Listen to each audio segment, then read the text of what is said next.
August 6వ తారీఖు సామాన్య కాలంలో 18వ మంగళవారం. రక్షకుని దివ్య రూపదానోత్సవము.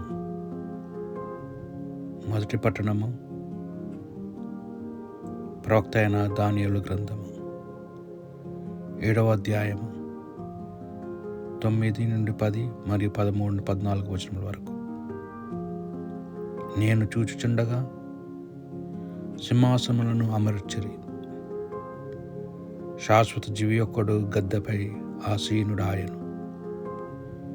అతని వస్త్రములు మంచు వలె తెల్లగా నుండెను, తెల్ల వెంట్రుకలు తెల్లని ఉని వలె నిర్మలగా నుండెను. అగ్ని చక్రములపై నున్న అతని గద్దె అగ్ని జ్వాలతో మండుచుండెను. ఆ గద్దె నుండి అతని ఎదుట నుండి అగ్ని ప్రవాహము పారుచుండెను. వేణువేలు బంటులు అతనికి ఊడిగము చేయుచుండిరి. లక్షల కొలది సేవకులు అతని ఎదుట నిలుచుండిరి. అంతటా న్యాయస్థానమున పని ప్రారంభము కాగా గ్రంథములను విప్పిరి.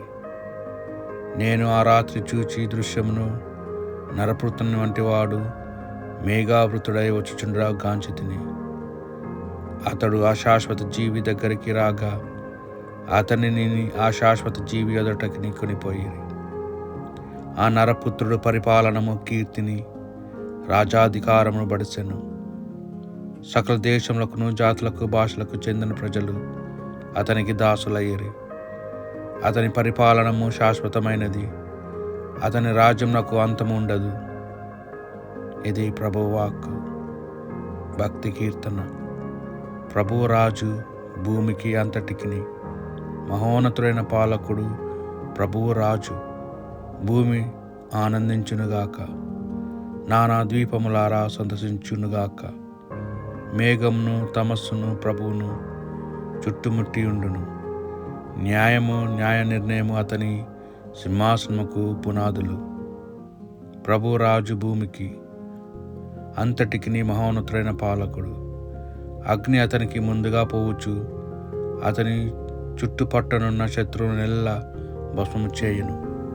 అతని మొరుపులు లోకమును వెలిగించును. ఆ దృశ్యమును చూచి భూమి కంపించును. ప్రభు రాజు భూమికి అంతటికిని మహోన్నతుడైన పాలకుడు. విశ్వరాత్రికి అధిపతి అయిన ప్రభువును గాంచి కొండలు మన్ను వల్లే కరిగిపోవును. ఆకాశం అతని న్యాయమును ప్రకటించును. సకల జాతులను అతని తేజస్సును దర్శించును. ప్రభువు రాజు భూమికి అంతటికిని మహోన్నతుడైన పాలకుడు. కన్నులారా మేము ఆయన గొప్పతనము కాంచితిమి. సువార్త పఠనం. పునీత లూకాసు గారు రాసిన సువార్త సువిశేషంలోని భాగం 9వ అధ్యాయము 28 నుండి 36 వచనముల వరకు. ఈ బోధలు చేసిన పిదప దాదాపు 8 దినములకు పేతురు, యోహాను, యాకోబులను వెంటబెట్టుకొని ఆయన ప్రార్థన చేసుకొనుటకై పర్వతం పైకి వెళ్ళెను. ప్రార్థన చేసుకొనుచుండగా యేసు ముఖ రూపము మార్చుండెను. ఆయన వస్త్రములు తెల్లగా ప్రకాశించెను.